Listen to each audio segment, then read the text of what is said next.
നമ്മൾ നിൽക്കുന്നത് ജവഹർലാൽ നെഹ്റു സ്റ്റേഡിയത്തിന്റെ പ്രാന്തപ്രദേശത്തെ നടക്കുന്ന ഏരിയയിലാണ്. അതാ ഇവിടെ ഇതിനകത്തൊരു ജിമ്മൊക്കെ ഉണ്ട് കേട്ടോ, ഓപ്പൺ ജിമ്മാണ്. പക്ഷെ അത്യാവശ്യം സജീവമായ കാര്യക്ഷമമായ ആളുകൾ നിൽക്കുന്ന ആളുകൾ വരുന്ന ജിമ്മാണ്.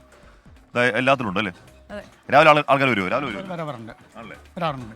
അതിനകത്ത് കംപ്ലീറ്റ് ആയിട്ട് എല്ലാം ഡാമേജ് ആയിട്ട് കിടക്കുകയാണ് പൂർണ്ണമായിട്ടും. എല്ലാം വളരെ പ്രശ്നമാണ്. കണ്ടമാനം ആളുകൾ ഇവിടെ വരുന്നുണ്ട്. അതിൻ്റെ അകത്ത് അതായത് ഇവിടെ ഡെൻസിറ്റി എന്ന് പറഞ്ഞാൽ വളരെ കൂടുതലാണ് ഇവിടെ. അതിൻ്റേതായിട്ടുള്ള യാതൊരു തരത്തിലുള്ള ആനുകൂല്യങ്ങൾ ഇവിടെ കിട്ടുന്നില്ല എന്നുള്ള ഏറ്റവും വലിയ പരിതാപകരമായിട്ടുള്ള കാര്യമാണ്. അതിൻ്റെ അകത്ത് ഇതെല്ലാം ഒടിഞ്ഞു കിടക്കുകയാണ്. ഇതിൻ്റെ അകത്ത് ഈ ടോയ്ലറ്റ് ഇതിനായിട്ട് ഉണ്ടാക്കിയതിന് ശേഷം ഇതിനായിട്ടും അതൊന്നും ഓപ്പൺ ചെയ്തിട്ടില്ല.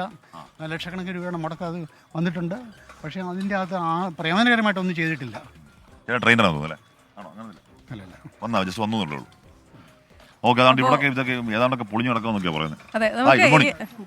സ്ത്രീകൾ എക്സർസൈസ് ചെയ്യുന്ന കാണുന്ന ഒരു സന്തോഷം എന്നും വരും. ഓക്കെ, അപ്പോൾ ഇവിടെ കുറേ പേരുണ്ട്.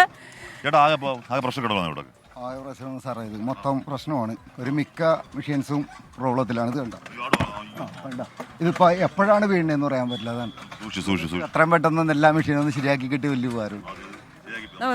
അതെ ശരിയാക്കിപ്പിക്കാം.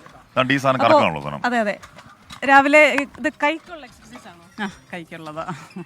രണ്ടുപേരും എല്ലാ ദിവസവും വരുമോ? എല്ലാ ദിവസവും വരും. അപ്പോൾ നല്ല കാര്യം. അപ്പോൾ നമ്മുടെ കണ്ടുകൊണ്ടിരിക്കുന്ന ഏതാണ് ഫുള്ളും അത് നമുക്ക് എന്തെങ്കിലും ചെയ്യാം അല്ലേ ഹാഷ്മി? നമ്മുടെ എന്തായാലും ഇപ്പോൾ വാർത്തയിൽ കൂടെ തന്നെ ഇവർ കേട്ടിട്ടുണ്ടാവും. അപ്പോൾ ചെറിയൊരു മോശമൊക്കെ അവരുടെ മനസ്സിൽ തോന്നുന്നുണ്ടാവും. ഇളക്കി കിടക്കുകയാണെന്നൊക്കെ ഇവർ പറയുന്നത്. അപ്പോൾ ശരിയായിക്കോട്ടെ അല്ലേ? അപ്പോൾ എന്തായാലും ഇവിടെ എന്താണ് ഇതാ ഇപ്പോൾ ആകെ ഒരു ചെറിയ സ്പേസിൽ നോക്കൂ പ്രിയപ്പെട്ട പ്രേക്ഷകർ, എത്ര പേരാണ് രാവിലെ വരുന്നത്. അപ്പോൾ അത്രയും പേര് വരുമ്പോഴേക്ക് ആ കാര്യങ്ങളൊക്കെ ഒന്ന് വൃത്തിക്ക് ഡീറ്റെയിൽ ആക്കി വൃത്തിയാക്കി ഇടുക എന്ന് പറയുന്നത് ഒരു പ്രധാനപ്പെട്ട കാര്യമാണ്. അപ്പോൾ എന്തായാലും നമ്മുടെ ഈ വാർത്തയിലൂടെ നമ്മൾ രാവിലെ നടക്കാൻ ഇറങ്ങിയതിലൂടെ ആ ഒരു പ്രയോജനം ഉണ്ടാവും എന്ന് തന്നെ പ്രതീക്ഷിക്കുന്നത്. ആ ചേട്ടൻ ഇരിക്കുന്ന ആ സാധനമൊക്കെ ഇരുന്ന് ആടുക എപ്പോൾ വീഴുന്നു എല്ലാത്തിലും പ്രശ്നങ്ങളുള്ളതാണ്. അപ്പോൾ ഈ മൊത്തം പ്രശ്നമല്ലേ? പ്രശ്നങ്ങളുള്ള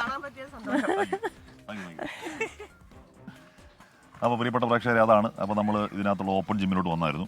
ഓപ്പൺ ജിമ്മിലെ സാധനമൊക്കെ ഇളകി കിടക്കുന്നുണ്ട്. അത് ശരിയാക്കാൻ വേണ്ടി അവർ അഭ്യർത്ഥിക്കുന്നു. എന്താ അവിടെ ബാത്റൂം ഒക്കെ പണിത് വെച്ചിട്ടുണ്ട്, പക്ഷെ ഓപ്പൺ ചെയ്തിട്ടില്ല എന്ന് പറയുന്നത്. അപ്പോൾ അധികൃതരുടെ മനസ്സ് ഇവിടെ കൂടെ വരണം. നിങ്ങൾക്കിത് കാണുമ്പോൾ അയ്യോ ഇങ്ങനെ അല്ലോ വേണ്ടത് എന്നൊരു തോന്നലുണ്ടാകണം. എത്രയും പെട്ടെന്ന് അടുത്ത തവണ, അതായത് ഈ ആഴ്ച അടുത്ത ആഴ്ച നമ്മളിവിടെ വരുമ്പോൾ ഇതിനൊരു പരിഹാരം ഉണ്ടായിരിക്കണം. വീണ്ടും ഇൻസ്പെക്ഷൻ വരുന്നൊക്കെയാണ് പറയുന്നത്.